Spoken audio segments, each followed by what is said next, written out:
Enlazarme con la doctora Leticia Calderón Chelius, experta en asuntos migratorios, investigadora del Instituto Mora, para hablar con ella sin censura de temas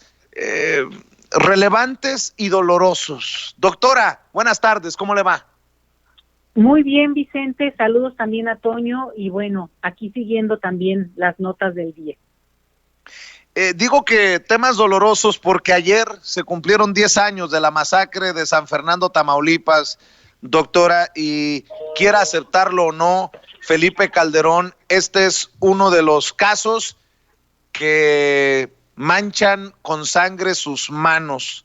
Esta masacre se da en tiempos en que hoy se denuncia, los policías más importantes del país estaban buscando hacer negocios con los cárteles y bueno, en este éxodo buscando una mejor vida encuentran la muerte. 72 migrantes y creo que la herida no ha cerrado ni cerca de cerrar, doctora. Es uno de los casos más dramáticos que tenemos que relatar y contar y contar y contar, Vicente. El problema es que no solo no se ha resuelto, no solo no se ha avanzado en resolver los propios casos, sino que además es de estas atrocidades de lesa humanidad que tienen también que tener culpables y responsables al más alto nivel. Entonces déjame decirles un poco en qué estamos y dónde estamos. Se trata de este acontecimiento que tal vez algunos recuerdan, tal vez otros no, pero es el secuestro y en su momento el asesinato de 72 personas de origen extranjero que cruzaban nuestro país rumbo a Estados Unidos, como miles y miles de personas lo han hecho durante años, pero para su mala suerte, pues los secuestran y después intentan meterlos al trabajo que están haciendo estas bandas criminales. Ahí hay una situación en la cual los asesinan de manera totalmente cruel y de una brutalidad inmensa, pero escapan dos personas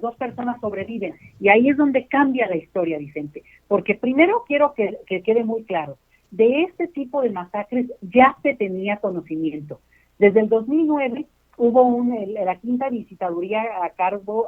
de la CNDH, sacó un expediente muy importante donde relataba y testimonios, pero incluso contabilizaba en casi 20,000 las personas afectadas por el crimen organizado que eran migrantes en tránsito por nuestro país. Entonces, ellos sacaron esa cuenta y el gobierno en ese momento, gobernación de Felipe Calderón Hinojosa, rechazó esa posible cifra e incluso hablaba de que era una metodología absurda, que cómo habían contabilizado eso. La CNDH, Mauricio Fara es el encargado en ese momento de ese informe, y ese informe es súper importante porque quiere decir que sí había elementos para empezar a dar, digamos, no es como que qué sorpresa, sino que había elementos. Cuando ocurre esta masacre, les decía yo, hay personas que sobreviven.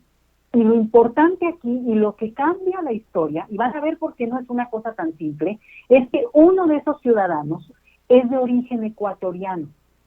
Cuando logra ser rescatado y da cuenta a las personas que lo rescatan ya que logra salir caminando y que lo llevan a un lugar de resguardo en Tamaulipas, bueno,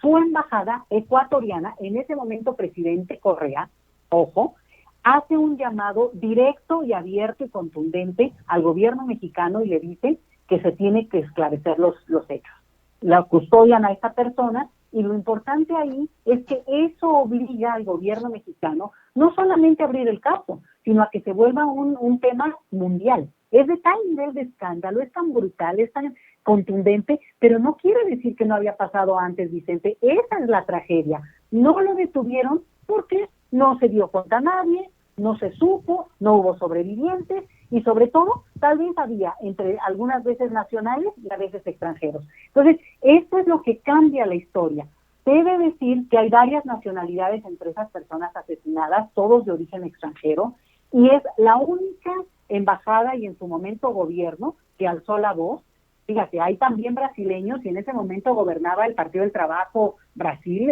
Lula da Silva era el presidente, y ni siquiera siendo Lula un gobierno de izquierda, un gobierno a favor de los trabajadores, por lo menos en el discurso, se alzó la voz para defender a sus propios connacionales. Fueron sumamente tibios, lo mismo que los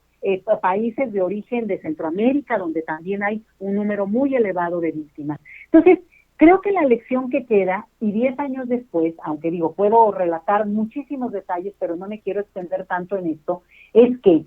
hubo un trato deliberadamente cruel y además totalmente fuera de, digamos, de los derechos humanos, porque no se resolvieron los casos de inmediato, no se les dio seguimiento e incluso hubo una burla de parte del gobierno mexicano del entonces presidente Felipe Calderón Hinojosa cuando equivocaron el envío de cuerpos. Algunas familias en Guatemala les mandaban cuerpos de otras personas, incluso cuando trajeron en camiones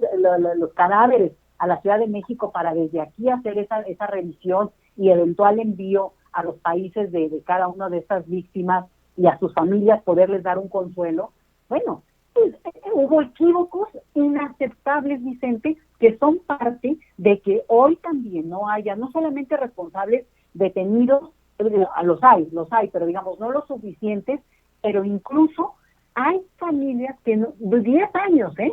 no han podido cerrar el expediente de su familiar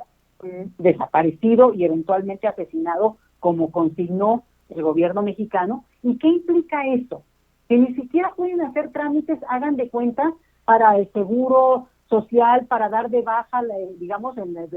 acta de defunción de algunas personas, y que con eso puedan, pues por lo menos, reiniciar la vida, sabiendo que pues ese familiar ha fallecido de manera contundente, sabiéndolo. Es de ese nivel la tragedia y es de ese nivel la deuda que tiene México, no solo ahí con sus nacionales, Vicente, sino con otros países que a su vez, digamos, no le han respondido a sus propios connacionales. Creo que la importancia de que se haya alzado la voz, de que hoy haya un antimonumento, como le llamamos, a estos casos de lesa humanidad en la Avenida de Reforma, la avenida más importante de la Ciudad de México, es que nos va a recordar que ese tema sigue vigente, que ese tema no se nos puede olvidar,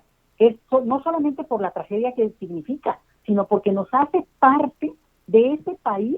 que lastimó, maltrató y eventualmente asesinó a algún ser querido que hoy pena, pues por quien ya no lo acompaña más. Entonces, esa es la tragedia de lo que estamos recordando, desafortunadamente no como la tragedia que de por sí fue, pero digamos que hubiera habido un dejo de justicia, una parte importante de resarcir desde la propia autoridad, digamos, el daño que se había ocasionado y hacerse, por tanto, cargo de que pues no había responsabilidad, ¿verdad? En el momento en que no cierra ese capítulo como debe ser, se hace como gobierno cómplice, pero nosotros como población, Vicente, aguas, también lo somos en la medida en que no alcemos la voz y digamos, eso no es posible, y exigirle, como se está exigiendo ahora, que el gobierno actual, aunque no le correspondería en términos de esta responsabilidad de la que hablo, pero sí como la autoridad que le toca, ni modo, se la heredaron y tiene que cerrar dignamente ese capítulo. Ese es el episodio terrible de los 72 migrantes de San Fernando, Tamaulipas, Vicente. Así es, y doctora, pues siempre también ha quedado,